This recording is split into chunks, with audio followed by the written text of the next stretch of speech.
So good evening all. How are we? Good. Very well. Good, yes. Good. So really this means nothing to do with me. This is your meeting. Your opportunity to ask any question you want on membership. And if we can't answer it here, we'll certainly get the answers to you. And just in case I forget what the questions might be, hence why we've got the recording on. So there's so many different aspects. Goodness knows what questions are going to come up, but it's really up to you. So who wants to go first? Who wants to ask the first question? And let's see where it goes. We've got an hour. In fact, we've probably only got 58 minutes left now. Oh. Who wants to ask the first question? Well, I'll go first. Dave and Lindley at the Barry Rotary Club. Open to everybody. Since the new year started under new presidents, have any clubs actually managed to pull in any new members, and is that by way of actually changing the modus operandi? So what do people think? Have you actually managed to get new members in your club? And what have you changed to do it? Now, if you use the reactions and stick your hand up, I'll see who wants to contribute first. But Paul, you want to have a go at this one? Yeah. Okay. Thank you very much, Ken. Good evening from Kew Gardens Rotary, District 1145, Southwest London, Rotary South. Yeah, we've got two potential members who we've acquired. Well, not acquired. We are hoping that they will join us. We've tried this year to have a mix of both face-to-face and Zoom meetings because some of our members live quite some distance away. And we have once a month, we have a coffee morning, and that's where they've come from. We've advertised it on social media. It's on our website and so on and so forth. We're also going to be putting it on Instagram. One of our potential new members is very keen on social media, and she's in marketing. Not only that, she's Ukrainian. So it's a very good connection. She's very keen. Another one that we hope will join us is a former Rotarian who's moved from Scotland down to London. He's a Church of Scotland minister, and he actually lives in Parsons Green. I thought very appropriate. He's been along to a few meetings, and he is keen. He's had experience with Ryla, Youth Exchange, and so on. So he could be a very valuable asset.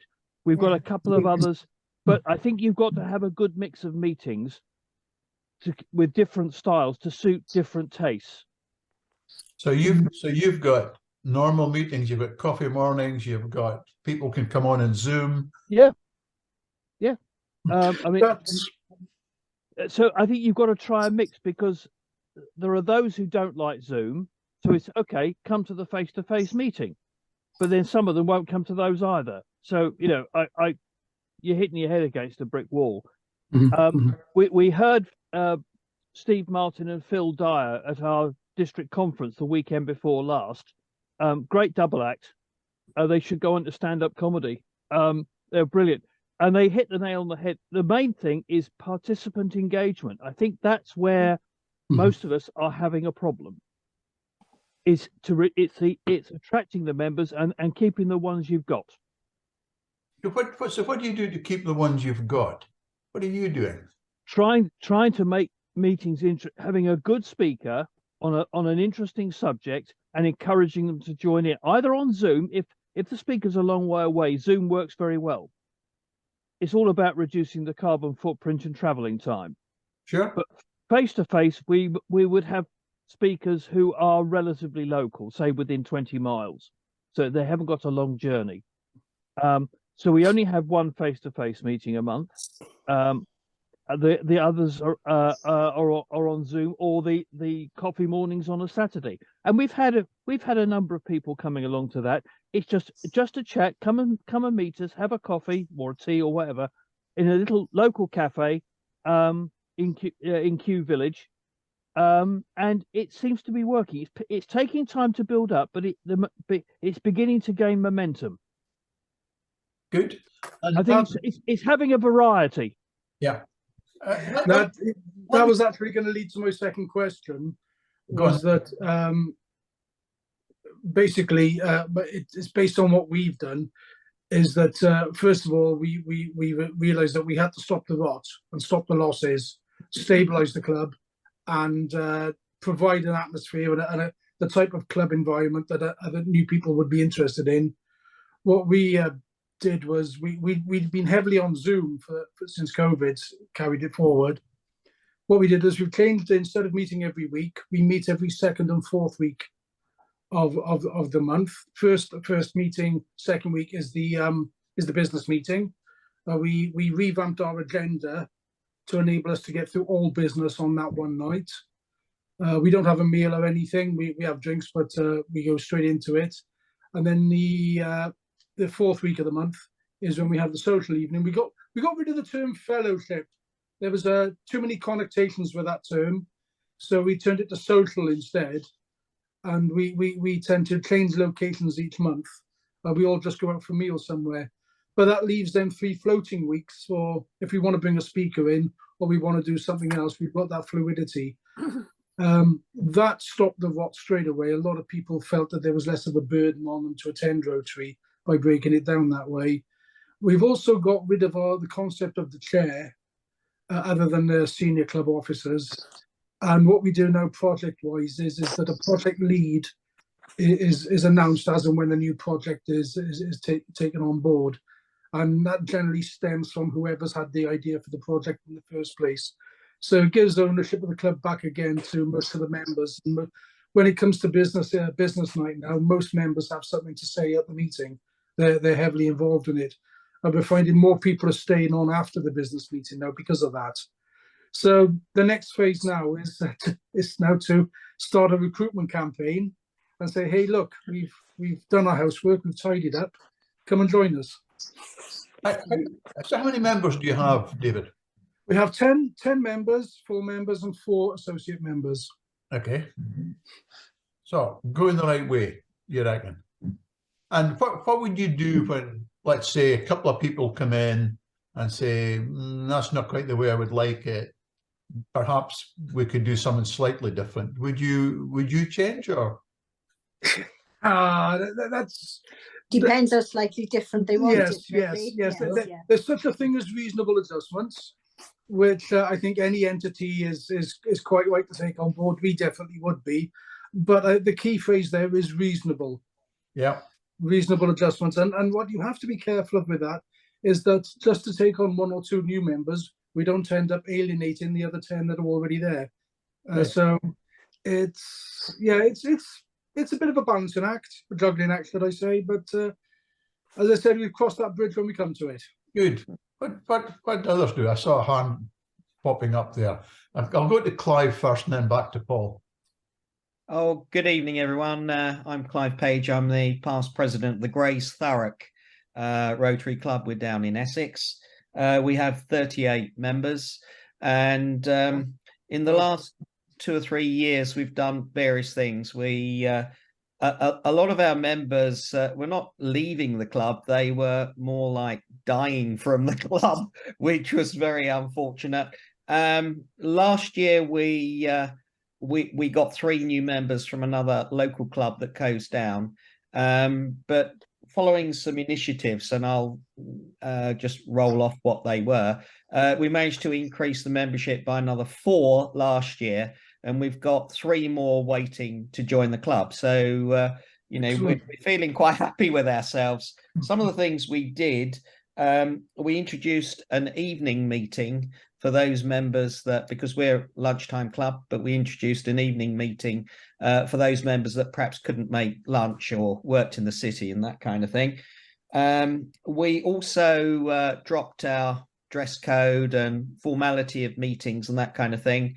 We obviously record minutes and read out the objects of Rotary at the business meeting, but we were reading out objects at every meeting. They're just little things, but that kind of reduction in formality, I think, made us a little more appealing to particularly new members.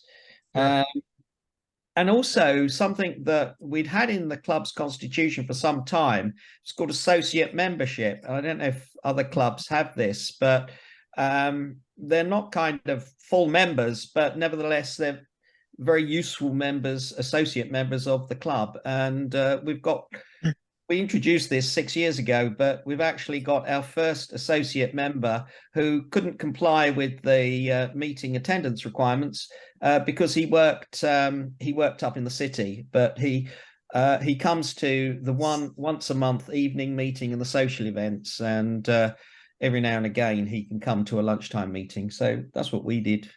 Good. And you know, the attendance obligation disappeared in 2016. Yeah, there's no attendance requirement. One thing it's useful for, and it's not for have you attended or you've been a good Rotarian, it's more around, oh, wait a minute, I've not seen Clive for 2 or 3 weeks. I wonder if he's okay. Maybe we should go and check he's all right. So maybe there's something around there. Paul, your hand up. Yes, thanks. One of the things that we're looking at the moment to do is that when we have our coffee mornings, is that we do a little form, only about A5, asking for if somebody has come along, we say, all right, thank you for, with the correct Rotary branding on it. That's important. Consistency, as they were going on about the other weekend, is it asks for their name, their email address, and their phone number. And it asks them, what are your interests? What would you like to do? Because without that, and also what their occupation is. Because if somebody says, oh yes, I'm in digital marketing, wow, that could be somebody could be very useful. And if they're interested. So it just asks a couple of little questions, and then we can then follow that up and say, thank you for coming. Would you like to come to one of our other meetings? Yeah. And we keep the meetings very informal. Everyone gets welcomed. Good. When members are not attending for whatever reason, we have an almoner. Basically, it happens to be my wife that's doing the job at the moment. She's a Rotarian as well. She'll ring up that member and say, are you okay? You know, how are you doing? Because we know some of our members are not very well. They can't cope with the Zoom technology. It's just beyond them. So we keep in touch with them. They get an email once a week from me. That goes to every member and to friends and supporters saying what we're doing. And that we keep in touch with members that way, by email and by phone. Perfect. So an almoner is a very good thing to have. It's just someone who can keep in touch with members who do not attend that frequently. What would also be good is to extend that person into being a mentor for new members. Yes. And having the right person, there's going to be a lot more coming out on mentoring shortly. Just interesting. One of the things that we do in our club is ask people, what are you interested in, just like you've said. And one of the things, we've got quite a lot of teaching profession in here, and one of them have said, and I don't want to see kids again when I'm out of school. So you really have to test what they want to do.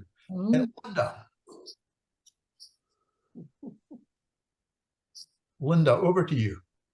Oh, thank you. Ballymena, District 1160, District Ireland. We're a club now of 36 members, and we've had quite a lot of new members. 2 different ways, I think, basically. One, like some of the other people have just said, we have a speaker evening once a month. And we've tried to bring, speakers from the media and journalism and so on. So we got a couple of new members in that way who came along to those, heard about some of the projects we were doing, came along to take part, Christmas hampers it was last year, and then learned about some of the other things we're doing and have now joined the club. And the other route that we've gone down is corporate membership, which I first heard about at one of these drop-in meetings, which gave me the idea. So we now have 5 corporate members, and we gain those basically from businesses who have been supporting us. We run a charity golf tournament once a year. That's our main fundraiser. And one of the businesses who supported that, then we said, well, would you like to come along to a meeting and maybe join us? Which they did. And another couple of businesses supported the technology tournament that we do with the year 10s. And again, we said, well, look, would you like to come along and find out a bit more about other projects? So that's basically how we have increased. And I must say that idea I got from this meeting, Colin Winstone, I think it was, who was really helpful to me. Good. Paul, how are you doing, Paul? I'm doing very well, thank you. I can't see you disappeared. Oh yeah, there you are, Ken. Right. So I'm now district membership lead for my sins. I was district governor last year for North Wales and Northwest England, and so I'm looking at things on a slightly more global basis. So I can tell you that on the year, when I take all the joiners and the leavers together, including the leavers who've passed a higher service, I'm plus 18 on the year, which I think is, you know, reasonably good. I've made a few changes this year. Our district is sort of unconventional. We'll try things, and if they don't work, we'll shelve them. But otherwise, we'll try new stuff. So I've invented an outreach team this year.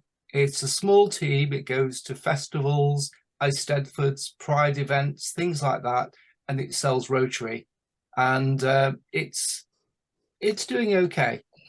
But that's not what I want to talk about. I want to tell you a little story about one of my clubs. So there was a club called Llangollen in North Wales, very old traditional club, and 2 years ago it basically committed suicide, but it left us the charter. It left us the gavel, the lectern, the bell, all of which went to the local museum. So no bling was left over. One of my AGs at the time said, I will up myself from my club and I will join this club and I will hold on to the charter until such a time as we can resurrect the club. 2 years on, we have 11 full Rotary members, and we have 34 other members who are not associate members. They are something completely different. What they've done is they have created a Rotary Community Corps, which is an accredited part of Rotary and part of the Rotary programme, and they have embedded it within the club, so that from the outside of the club, there are 45 members. From the inside of the club, there is no appreciable difference between the members. It's just that only 11 are paying the full Rotary subscription. Okay. And it works unbelievably well. And that's my story. And you might convert one of two of them yet into full members. Well, we started off with 4 full members, and so the other 7 have come up through the ranks of the Community Corps and decided to become full members. So I just hold this out as something. I think Rotary Community Corps are very undersung in, certainly in Great Britain. I don't know what Ireland is like. And I just think that if you have a group of people who can't afford to pay the full Rotary fee, it's a way of including them. And they are paying something. They're paying, as agreed with the club, they're paying £10 a year, not £10 a month. And this helps us get people in who are maybe on a fairly low income. For sure. So there you go. And that another story for later is we've actually got a club that doesn't charge fees. Brilliant. But they pay the Rotary fees. And they do it a different way. Yeah. John Wright wanted to ask a question. He's a newish member, he tells us. So John, over to you. Yeah, thank you, Chair. Good evening. Yeah, I am new. I'm a member of Stokesley Rotary Club in North East England, and one of the district chaps told me that our average age, well, first of all, our membership has gone down from 1,100 and something to 900 and something in the last few years, and or a couple of years, and also that we, you know, obviously recruiting the average age of 72, which happens to be my age.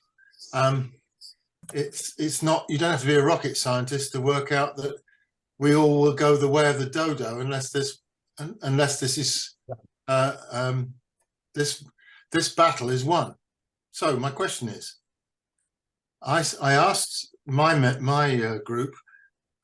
It seems to me as a newbie that asking how our money that we give to our chosen charities has made a real difference to real people, knowing those stories surely would be a palliative to the notion that we're all a group of old grey-haired old farts who sit with a pint, aren't they? That's Rotary, isn't it? I don't know if that image, I've got it right, but I suspect it's not far off with a lot of youngsters. So I've sense tested it with a couple, and I think I'm not far off. So knowing what we do, all the good that's done, which seems to me, at least here, a bit of a secret, surely will unlock interest in younger members who are our natural replacements, since we will croak. Sorry to tell everyone, but we will. So the way of the dodo is to me a big challenge. I mean, the people in my group have wonderfully big hearts, and they do some great work, but it's a secret. And now I'm going to have to kill you because I've told you my secret. At least you'd think it was. So I pose this question with all your wisdom from all these years, how you've overcome this hurdle, such that they don't think we are a bunch of old you-know-whats, and we sit there with our pint and don't know what day it is. Over to you. So I've seen lots of them. First of all, agreeing with you, hands being clapped. I think there's a lot of experience in looking around this screen that says there's lots of opportunities here. Maybe we need a different discussion, John, with you to see how we can move that forward. Paul's raised his hand. Paul. Yeah, sort of following on from that, John. We were fortunate this year, my club was fortunate to sponsor one of the Rotary Community Champions. So, but what we did, she was obviously incredibly grateful, you know, and it's helped them in terms of promoting their charity. But what we asked her to do was to come along at the end of the Rotary year and explain to us as members what the impact of Rotary support for her and her charity was. And it was, I mean, we obviously think so much about Rotary, but when you hear what the impact is of our support, it's very powerful. And therefore you've got the opportunity to use people like that at an interest meeting.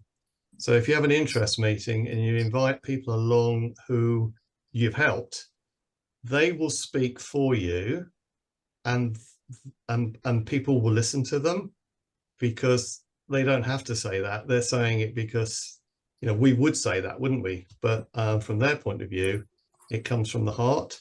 So I would definitely advocate asking organisations, people to come in at interest meetings to sort of talk about the impact of Rotary, because it's very powerful.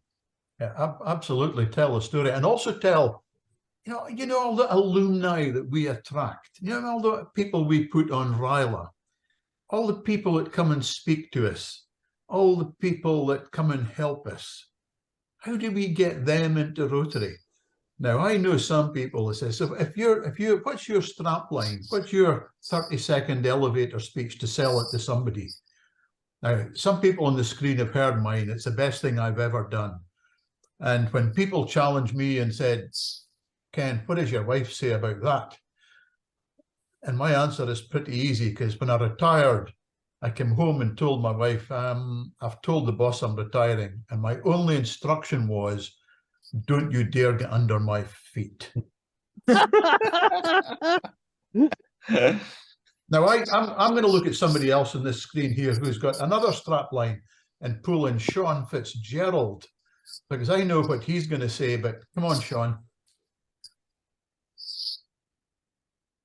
You're on mute, Sean.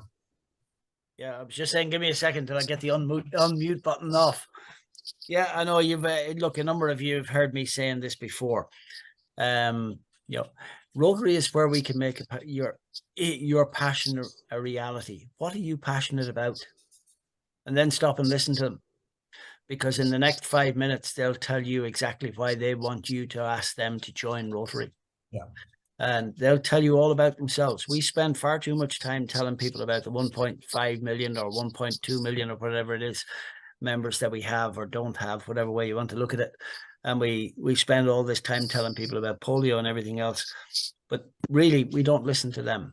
And by listening to them, you'll find that we can fit their passion, providing it's legal, and in most cases it is, into Rotary. So yeah, that's my take on it, or certainly that's one of them.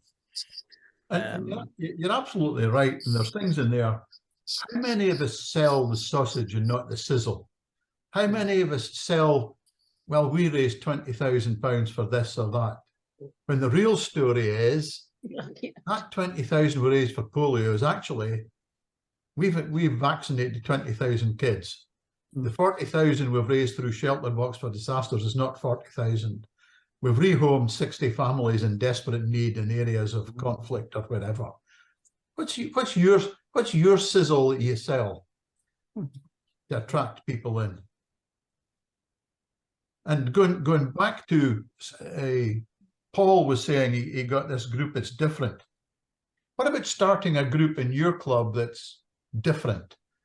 And taking, John, your point that the grey hairs are maybe not going to attract everyone. Why not have a different group, a satellite group, 8-10 people wanting to do something different, younger, more keen? They might even take over in the long term.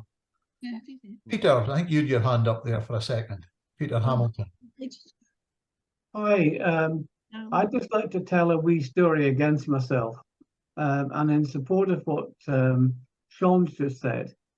About 18 months ago, I was very gung-ho and very proud to spout the news that I'd got 27 people involved and interested in creating a satellite group. Now, why didn't it work?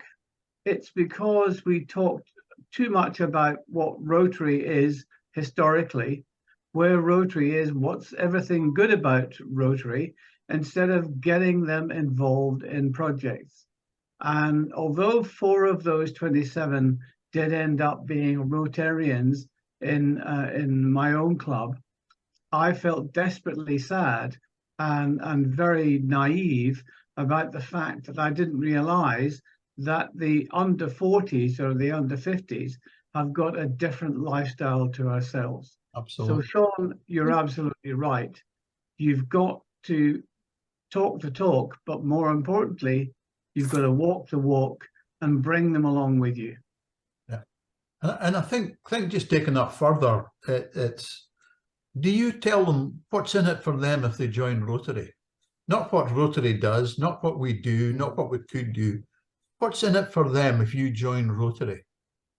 I think I saw Janet with her hand up. Did you? Was that right, Janet? That's absolutely correct. Thank you, Ken. Good evening, everybody. I've been very, very interested to listen to some of the fabulous ideas and what have you. And I do think that they are probably mirrored across the whole of the UK, basically, in one way or another. And I do think existing clubs are doing as much as they can to either change their style, change their focus, etc. But many years ago, I was a district extension officer, which was part of the membership team. Sure. And extension officers were those that led the district in the formation of new clubs. I feel quite passionate about this. And I do feel that in all districts, and not just mine, all districts are the same. We have quite a high proportion of, if I can say, aging clubs. Now, that's not to say they still don't do really excellent work in their communities, home overseas. They still enjoy themselves. They enjoy meeting up. But in their town, and you've only got to project it probably forward 10 years, the Rotary Club is going to either fold, or it will just carry on and just be a meeting where people have a meal and what have you. I do feel that probably in every town there is room for a new Rotary Club in whatever style and formation the people you gather together want it to be. I do believe, and I've spoken to a lot of younger business people in my area, which is in Bedfordshire, Luton in Bedfordshire.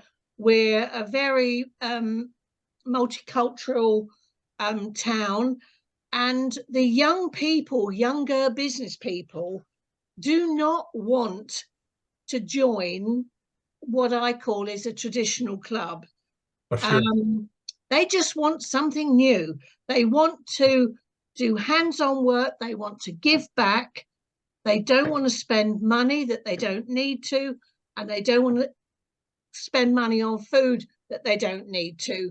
And I just feel that I will finish up now. In RGB&I think from the centre, Ken, there needs to be some direction in terms of basically really looking at your areas and encouraging clubs to form new clubs. And I know you'll probably say, oh, the information's on my Rotary, and I know it is because I've been had a look. But most clubs, and I've been to 3 or 4 now in just this quarter of the year, and it's not that they don't want to do something, they don't know how to do it. Absolutely. And it's the how, it's what do I do? So, and that's the bit where they need help. what district are you in, Janet? 1260.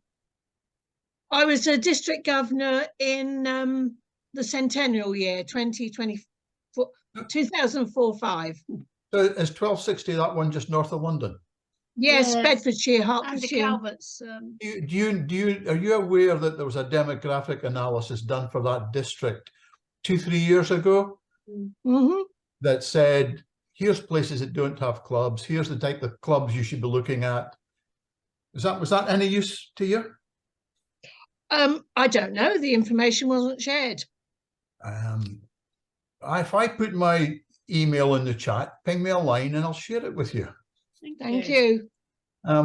Sean, you get your hand up, and then I'll come back on something somebody else said.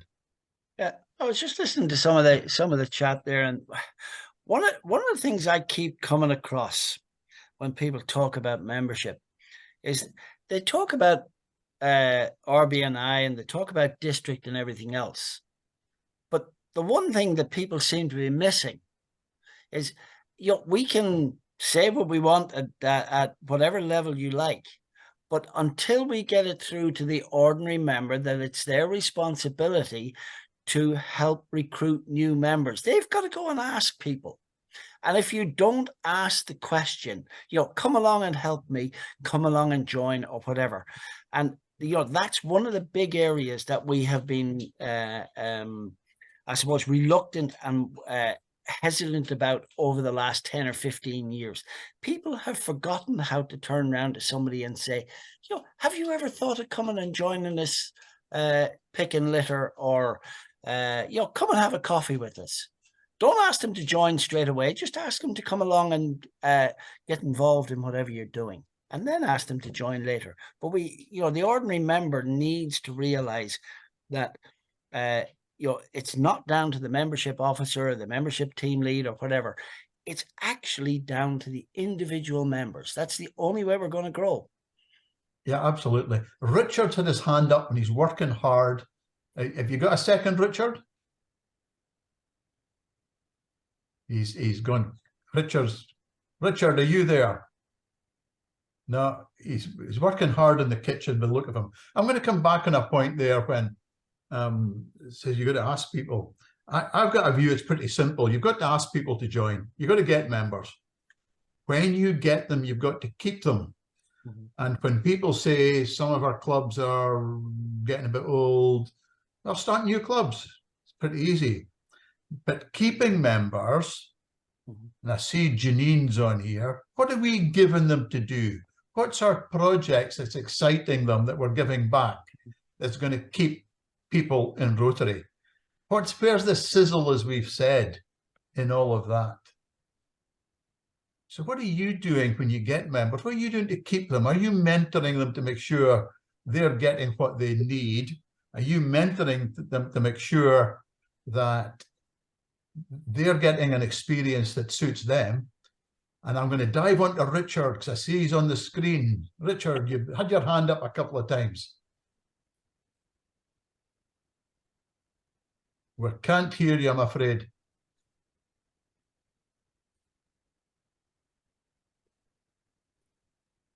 Richard, do you want to try and sort your microphone out and we'll come back? Paul's got his hand up. Yeah, I'm just gonna share what I tell my clubs all the time. One is know your area. Yep. Make sure it knows you. Be completely visible.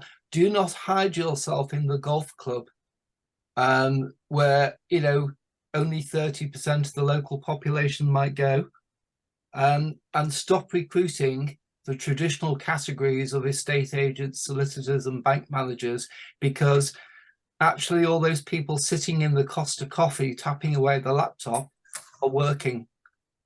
And if I had £1 for every club who said we can't recruit because there are no estate agents, solicitors and bank managers in our town, I'd be rich. Yeah, I had an interesting challenge. I was speaking to Holger Kanak, who was the RI president a couple of years ago, and he kept talking about we need to recruit professionals, and I said we need to recruit Rotarians. We need to recruit people who want to do what we want to do. Not everybody is built to lead. Some people want just to get on with doing things. Yeah, quite right. So let's just change our mind a little bit. Jimmy, you've got your hand up. I have, Ken. I put a wee comment in the chat, but really it's just to share a couple of things. I go to a lot of business network meetings, but I go as Rotary, and I don't give out business cards. I actually give out pens, mm-hmm. which have a double-sided banner on it, and it tells everyone about Rotary and the entrepreneurial opportunities that they may have if they can come up with either a service and or a product that will help address one of the 7 areas of focus or the 17 sustainable development goals. That way you're engaging them in something that they're obviously interested in, and that they're young business folk. We started a satellite just before COVID, and we had 7 young chefs involved. Sadly, when COVID struck, they all lost their jobs. so they never renewed the following year. Some of them are still struggling to get back into hospitality.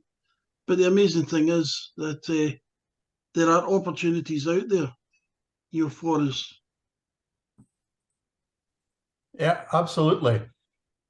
How many people around here, how many people have asked someone to join Rotary in the last month? Hand up, just show it there. Yeah. The horrible statistic is 90% of Rotarians have never asked anyone to join, to come along to a club, never mind ask them to join. Get everybody to invite one. Who's it year before last says if every member brings one? Janine, give your hand up. Go. Thanks, Ken. Sorry I wasn't able to join earlier. The bit that I've just joined in on, funnily enough, I filled in my questionnaire. I hope you're all filling in your questionnaire, your membership survey for GB&I. I filled mine in earlier. And the question that, well, lots of the questions actually made me realise how frustrated I am with my own club, which on the face of it is a really successful club with membership over 70 people. And pretty much stays around 70 people, but actually the number of active members who will roll up their sleeves and do anything is probably a dozen. If you actually really pull hard, you might get 20 to do something. And I also put in, does this represent your community? There was a question around, does it represent your community? No way does it represent our community. Absolutely no way. I mean, at the end of the day, a Rotarian doesn't have to have a Jaguar. A Rotarian doesn't have to be the ex-president of the bank. He doesn't have to be the this, the that, or whatever. The Rotarian is somebody who wants to get on and do things. And I mean, I've been involved with Rotary since 1989. And a lot of what we're talking about are the same things that I first heard being talked about in 1989. The same, bring one. Have you asked somebody to join this week? Same messaging. I've heard it so many times. I think we have to change the messaging, guys. I think we need to stop. Sorry, no disrespect, Matt, here. I personally, and this is my own personal view, think we need to stop talking about membership, stop talking about the negative, what's not working, and instead we focus on what an amazing organisation it is to be involved in. Do you realise that by being part of this organisation, I've been able to do this, or I've ended up in a career that I, going to heights that I would never have done before, or my confidence has, or come and talk to this person who really wants to tell you what Rotary did for them. The Rotary Young Chef. Go and talk to somebody that was part of that 10 years ago and find out where they're at today, please. And I'm absolutely behind the drive to get to the 60,000 by 2025. Absolutely, 2025. Hope not 2028 maybe. Absolutely behind it. But if we carry on using the same terminology that I've heard since 1989, we're going to get the same results. Bye bye Rotary. And expanding on that, to excite them into Rotary, we need new forms of clubs that's going to suit them. If I ask my daughter, so I've got two daughters, 40 and 43, I think. I don't know how they managed to get that old, but that's a different story. Not a chance, but they volunteer. And they've got the perception. If I could get someone in Glasgow to create a different club, there's one person waiting to join. There you go. So Paul Hickson put something in about RCC. Paul, what were you thinking of? Well, it was just the reference to the RCC that had been created. I think Paul mentioned it.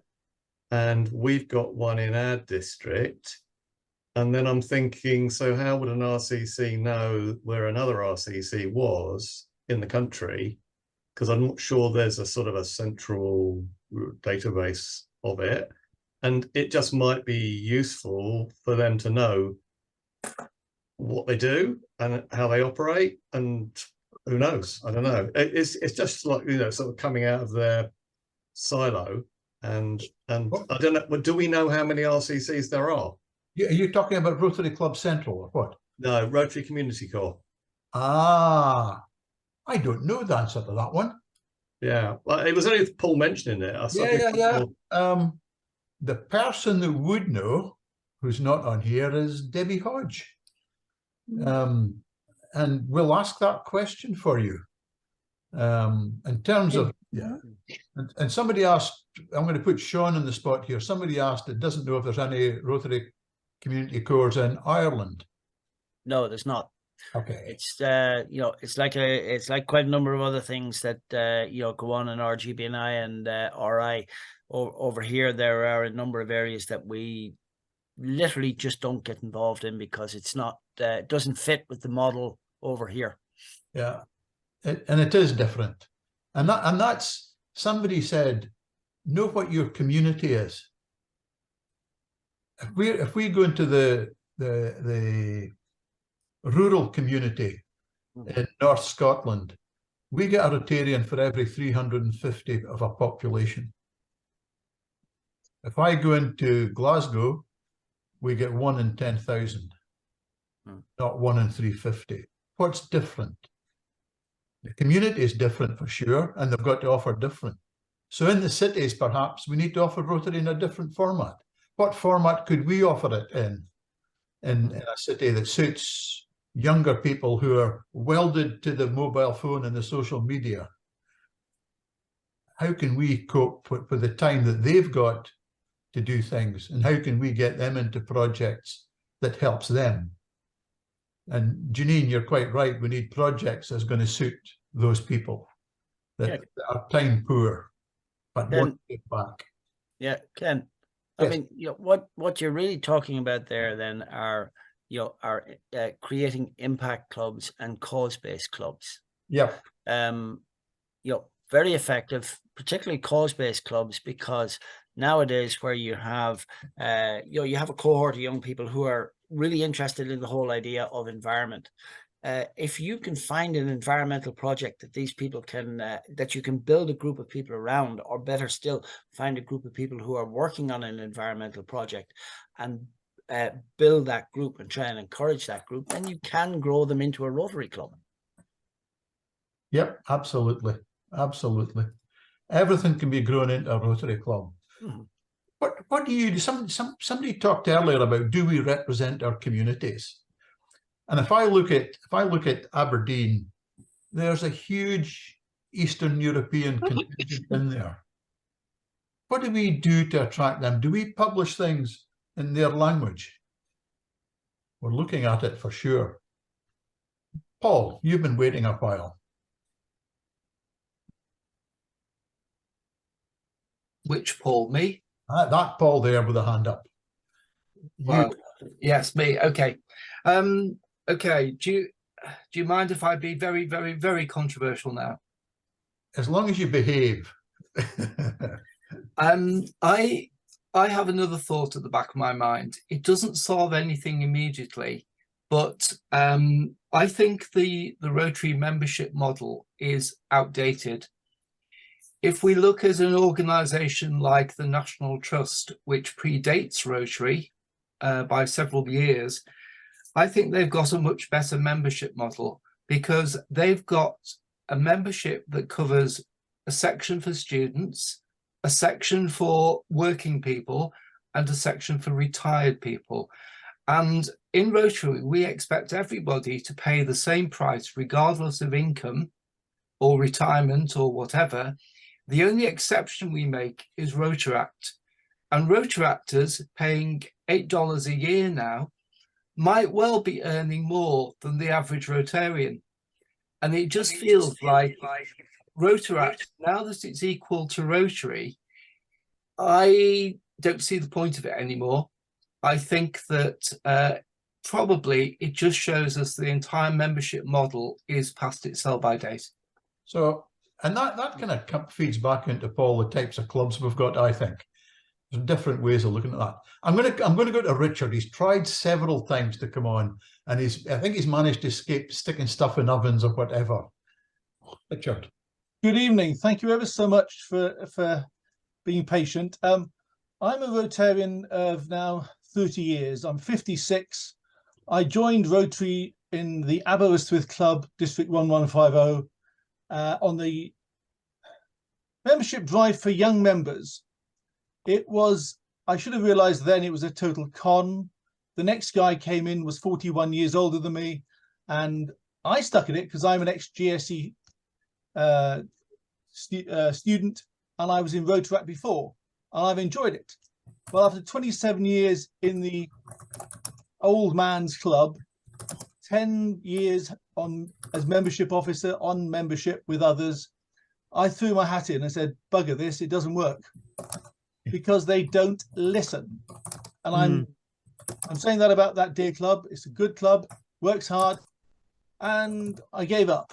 And a few months down the line, friends said to me, why don't you start a new one? Absolutely. Brand new Rotary Club here in Aberystwyth, Abdal Aberystwyth, 20 odd members. But we went on the basis of all of them had to be working age. Ignore the retireds. You can be a member and therefore retire afterwards, but you've got to be alive and kicking in work before you retire and join. Now, but what we did with the interest meeting, after lots of conversations, was say, well, you can join, you can do as much or as little as you want, but we want your ideas of what you think Rotary should be. Absolutely. We're going to throw out the rule book. I'll stick my neck out on the line, and I had spoken to Peter Hamilton, our district governor at the time, and others, and said to them, if we can get them off the ground, the rule book goes out the window. We'll get 20 odd members signed up, paying their fees, which we pay £15 a month, and we will do what we want, but we will be in the Rotary family. Good. The majority of what we do is community-based, because that's what came back. But what I'm really saying is we have got to listen. Most Rotarians talk too much. Yep. Tell us what they do. And basically, then I turn around and say, well, how big's your club? Oh, we're 10, 15. I said, that's a failure. If you're telling me all this stuff and you cannot attract, you've got to have a hard look at yourselves and your club and say, why isn't it working? We don't really have one gong for the president. We don't meet for meals. We do a lot of stuff on WhatsApp. Today's been a very busy day on WhatsApp, talking about the Christmas lights parade, fireworks display, a concert on the March the 1st. Lots of stuff are happening, but they're all what the members are interested in. We did a bit of polio plus. But what I'm saying is we have got to listen. If you want to know, what left, and the ones I spoke to who left said, why are you leaving? And they said, well, you're the only one to ask me. So what I'm really saying is we've got to listen and talk less. Absolutely. If you want to know what Rotary should look like and feel like, don't ask a Rotarian, go and ask a prospective member. And let's make Rotary equal that as well. Especially when you talk to your community. Absolutely. I mean, you listen to what people think about us.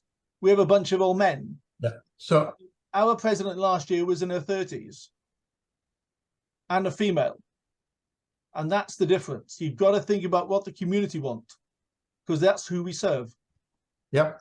So I'm going to spin very quickly across three people, and then I'm going to ask Phil Dyer for a piece. So less than a minute each. David.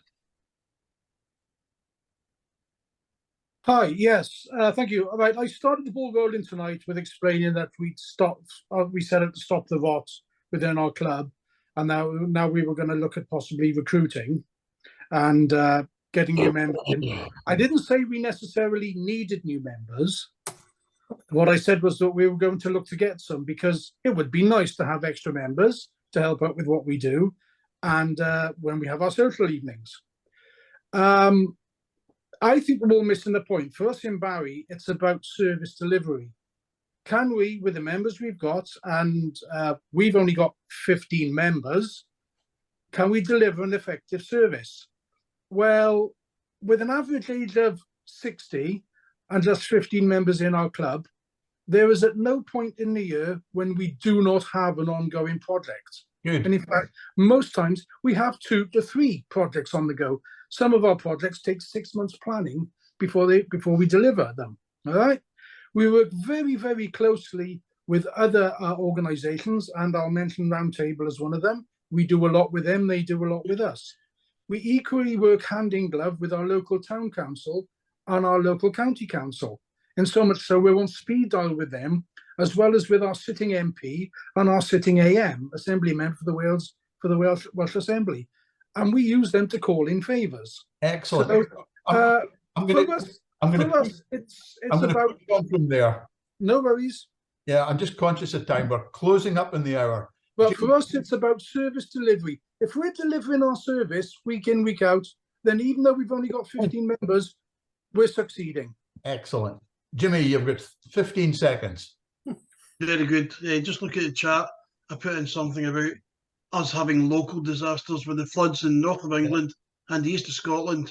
It's on our doorstep. It's not in Pakistan. It's not in Bangladesh. There are local projects where folk are in need. They're needing clothing. They're needing houses. They're needing absolutely everything. And Linda. Very quick question. Is 18 still the minimum age to join Rotary? And also, is there no longer any upper age limit for Rotaract? Correct on both. Right. Okay, thank you. A lot of what we've talked of is making sure we attract people, and that's all part of our public image.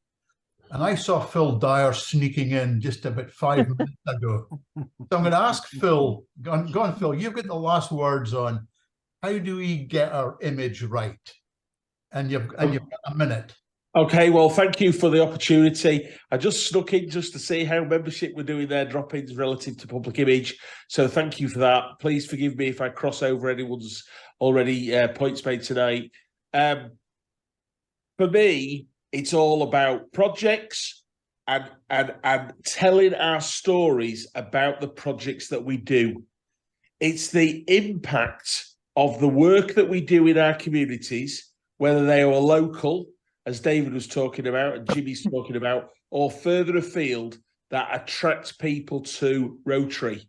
I would arguably say that it's the project that gets the member and not actually Rotary. I think it's the opportunity to serve is the key. So from a public image perspective, if you can tell the story of your project relentlessly, consistently, and in an exciting, vibrant way, he says the telly's just come on there, in an exciting, vibrant way, then people are going to stop and look at your social media. So tell your stories, use our brand, and tell them about the impact of the good that you do in the world. Yeah, there you go, Ken. Fantastic. And unbelievably, that thing had started off, and I can't even remember the first question, and an hour has gone so quickly. A huge thank you to everyone. A recording will be available. My email is in the chat somewhere. I'll put it again right at the bottom if you want to pick up, and we'll make sure that you can get a copy of the recording. There you go. So thanks, everybody. We'll be back again soon. I'm not sure the next date, but we'll come out with that, and just have a safe journey back to your couches. Thanks very much, everyone. Thank Good night, you. Ken. Good night. Good night. Thank you. Yes, thank you. Cheers, Phil. Well done, Ken. Thank you.